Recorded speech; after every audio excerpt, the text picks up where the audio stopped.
తక్కువగా చూడటం ఎక్కువగా చూడటం కంపేర్ చేయడం వల్ల ఏమవుతుందంటే మేబీ ఈ రోజు బాగుండొచ్చు, ప్రాబబులీ లాంగ్ రన్లో సీవియర్గా ఎఫెక్ట్ పడుతుంది. అవును సార్.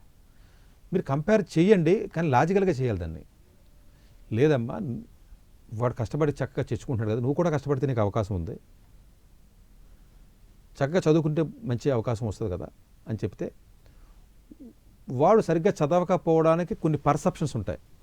ఇది చాలా ఇంపార్టెంట్ పదాన్ని నేను వాడుతున్నాను ఇక్కడ. ఎందుకంటేనంటే ఒక వ్యక్తి సరిగ్గా చదవలేదంటే ఒక ఇంట్లో వాడికి కూడా ఏదో మైండ్లో ఒక క్యాలిక్యులేషన్ ఉంటుంది.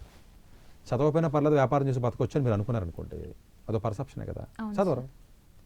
ఆ పర్సెప్షన్స్ నెమ్మదిగా మాట్లాడి మైండ్లోంచి బయటకు తీయాలి, తీసి ఆ పర్సెప్షన్స్ రిమూవ్ చేయాలి. అది మీ వల్ల కాకపోతే ఎవడో మాలాంటి వాడి దగ్గర వల్లనే చేయించాలి.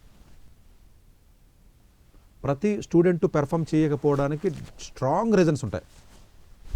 లేజినెస్ ప్లస్ సంథింగ్ ఉంటుంది.